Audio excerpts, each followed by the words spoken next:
My name is Sari van Poelje. I'm the director of Intact Academy and Team Agility. In Intact Academy, we train up coaches from beginners to advanced, from executive coach to team coach to business coach. In Team Agility, I help businesses innovate more quickly than their products to accelerate time to market. Something that's really important in the world today. This is a series about executive coaching, and we talked about definitions and levels and what steps do you take within an executive coaching process. And now I just want to take you through each step one at a time. So this first step is called the contact step. So usually people call me up or they mail me. They've seen me speak at conferences, they've read my articles, they've seen my vlogs, or I've given guest training somewhere, or they've come to my own training programs, or most probably between executives, they've heard each other speak about which coach they have. So I am the secret weapon of a lot of executives. And it's sometimes, I come to these parties they then invite me to. I don't do that anymore because what happens is I come into the room and I see at least 3 people who I'm coaching, and they don't know from each other. They don't know that I'm their coach. So I tend to kind of avoid these cocktail hours nowadays. It's good for me anyway. It's a healthier option. But from the moment an executive contacts me to be coached, I am in some form of contract or alliance with them. So let's say they've heard someone else speak about me, or they've seen me, and then they call me up. Nowadays, they sometimes WhatsApp me, "Hi, I've seen you there and there," or blah blah blah has talked about you. I'm looking for an executive coach. Are you willing to work with me? And then I always ask them to make an appointment with me, and they sometimes do, usually do actually. Sometimes their secretary does it, which is a complication in your executive coaching relationship that I'll talk about later. So then we meet, and from the moment, or they call, I usually ask them to make an appointment to call first, because I want to know who I'm speaking to. Obviously nowadays you can Google them or LinkedIn them or look at their profile before they call. The more you know, the better it is. So I look at their company, I look at their own profile, I look at some of their blogs to get some sense of who they are. Then they call me and they give me a story. Now, every client comes with a story. And what you have to know as a coach or an executive coach is every story is true, but it's not necessarily what you need to work on with them. Because clients tend to come with something that's in their conscious world. So they will say something like, I want to become a better leader, which is great, I think, but it's not something that will be enough to work on in executive coaching. I say this because I have a very deep belief and experience that people change and only change if there's a push and a pull factor. So clients usually call me up with a pull factor, and the pull factor is their ambition. So they will say, I want to become a better this, or I want to change the world, or yeah. What they don't talk about usually in this first contact phase is their push factor, which is the pain. And we'll talk about that some more. But unless you have both the pull and the push, the chances are the change that you will help them make is not sustainable. So from that first moment of contact, I'm listening for silences. What do they not talk about? I'm listening for patterns. How do they talk about the things that they're experiencing? Is there some underlying pattern in that? For instance, I've got a client now who really, every time he talks about what's going on in his life, it's someone else's fault.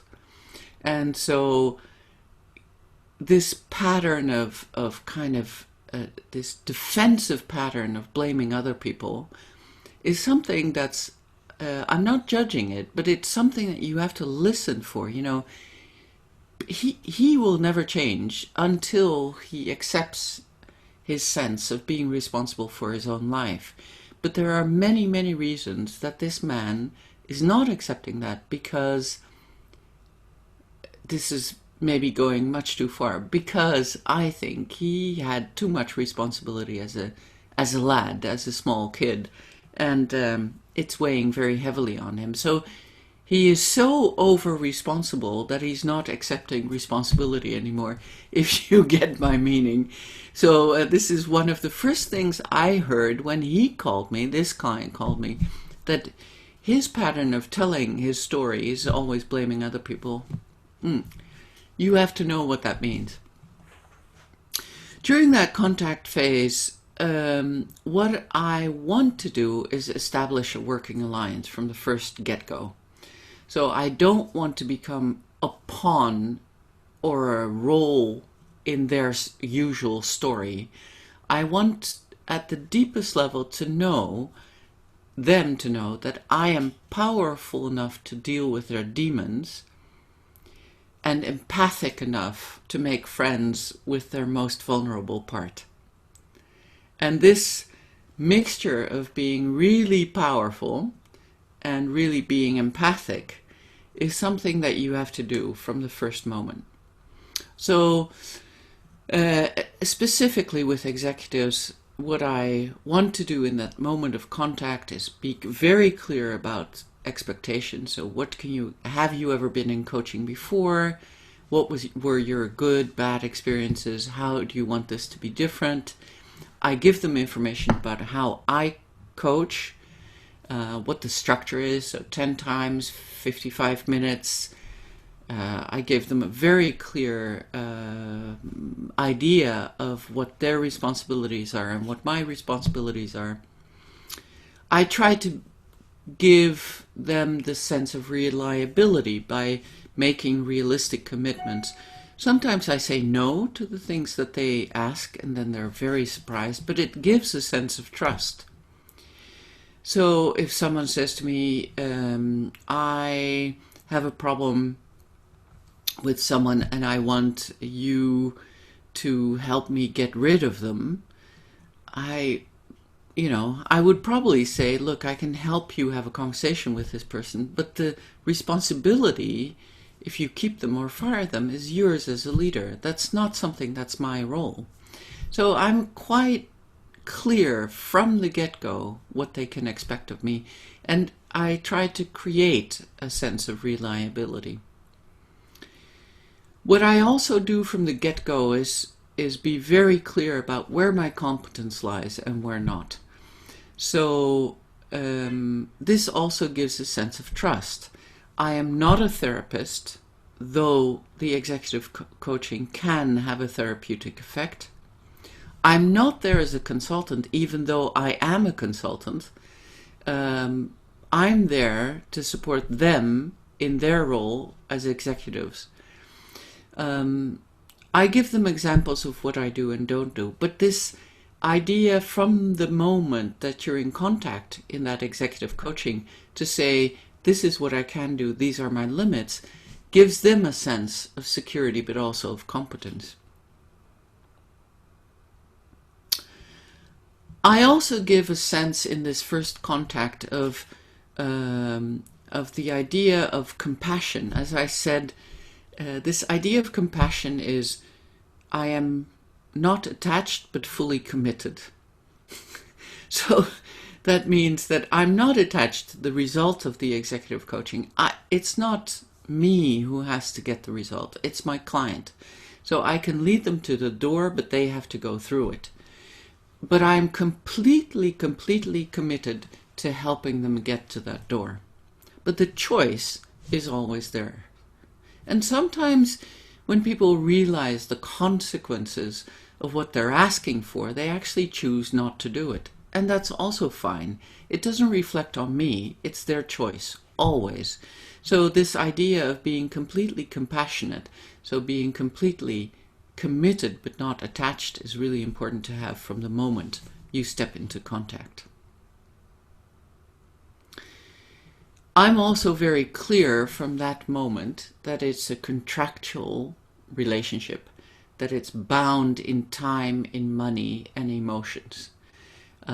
So I am not their friend. In some ways I'm worse than a friend, but I'm also better than a friend, because I can listen to the same story 100 times and I will still be fully present every time they say that. I don't think you can expect that of your friends. I don't think that's right. But the other side is I'm not as emotionally attached to my clients as I hope their friends are.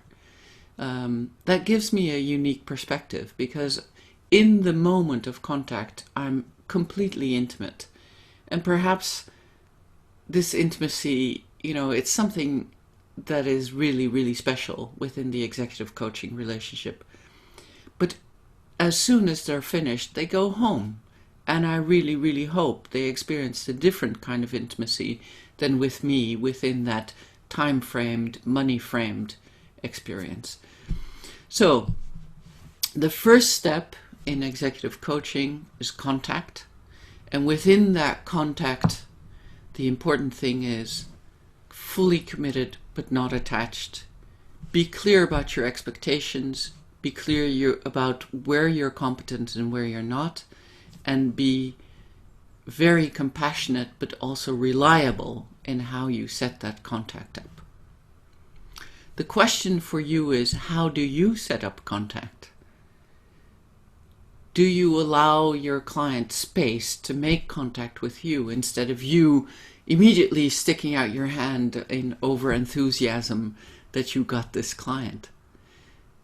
How do you set your expectations? How do you set your boundaries? Those are really, really important questions for you as an executive coach.